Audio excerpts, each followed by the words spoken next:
weight pushing down onto those handlebars. So it's in that position, pressing on the handlebars, drop the clutch with plenty of throttle. As the bike moves, slide back with it. With his crash helmet firmly on and his bike roaring, Len showed us how a racing start ought to be done.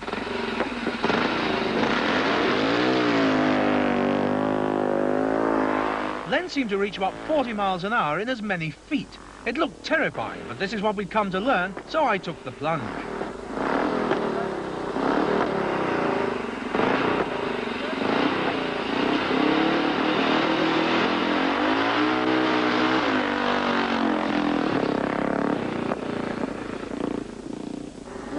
Not bad at all. Boy, he's good, isn't he? Yeah, he's got hold of that pretty good.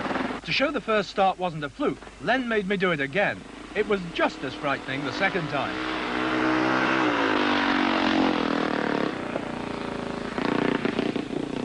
I was quite impressed with Pete's performance, and Len seemed to think he was going well too. Then it was my turn. See how you do now. I was really scared. It took all my nerve to pick the moment and let go.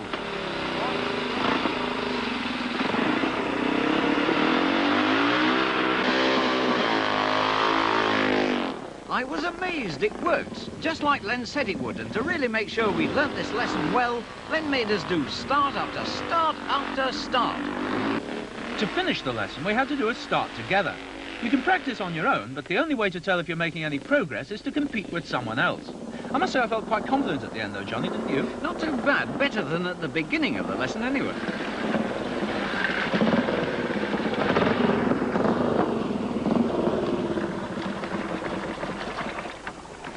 Well, that was very good, lads. Thanks, Len. Indeed. Well, having learned how to start, now you must learn how to corner.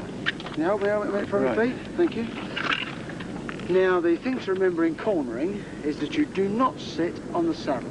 You stand in the footrest and you put your left foot out, your right leg straight, and a little bit of weight on the left foot. And that's the reason why you have those steel shoes fitted to the bottom of your boot so they can slide over the ground easily.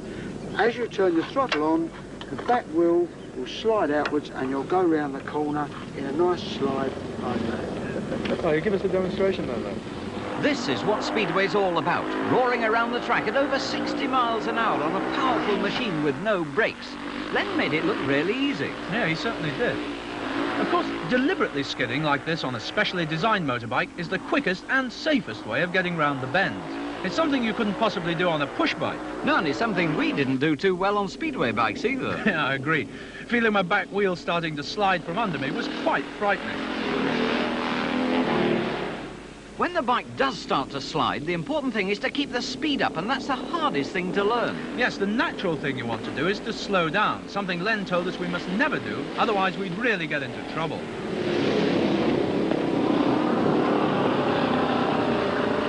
We managed quite well, but when we rode back to see Len, I certainly wasn't prepared for what he said next. Ah. Well, lads, you're well tired, but you've done very well indeed. In fact, you've done so well, I'm going to put you in a race.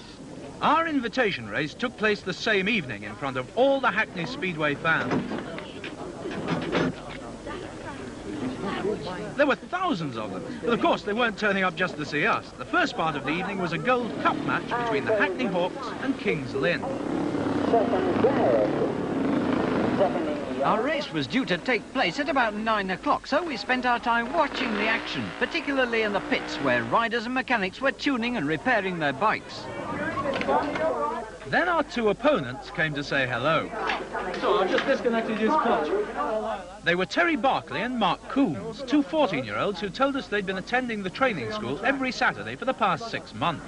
Then the mechanics came to warm up our bikes. Mine fired first time, which not only started the motorbike engine, but started butterflies in my stomach as well. My bike wouldn't start at all, and that's when the action really started. Len dashed in and told the mechanics to get me another bike. Then the pit marshal rushed in and told me I had to be at the starting grid in 1 minute. Len told me not to worry about the new bike, just remember to do what I'd been taught, and I'd be all right. As we all went out onto the track on our way to the starting grid, my bike felt very strange. It seemed more powerful than my practice bike, and I wasn't sure if I could control it. But with thousands of people watching, I just had to carry on and try my best. On the inside position at the grid was Terry Barkley, who, although he'd never ridden in front of a crowd before, looked very confident. I was next, very glad to have a face mask to protect my face from any dirt thrown up from the track by riders in front. Mark Coombs was on the other side of me in the white helmet, and like Terry, this was his first race in front of a crowd too. I was on the outside with a yellow and black helmet, not feeling confident at all.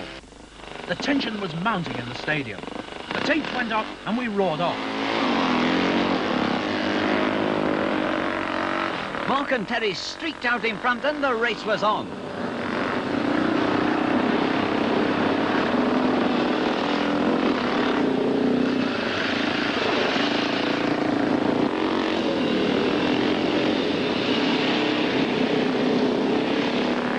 It's on the bends that experience counts, so we weren't surprised when Mark and Terry shot ahead. After the first lap, it was a race for last between John and me.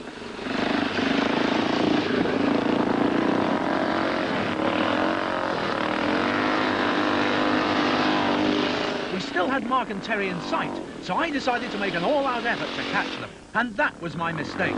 The bike started to slide, and in a flash, I was out of control.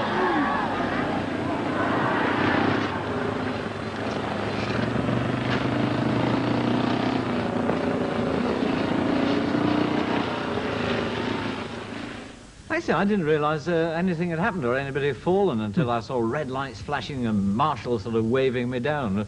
I'm glad to still see you still in three pieces, though. I think I was very lucky to get away with it, actually. It looked a very dangerous sport. I think you were both very brave. Oh, we thought so.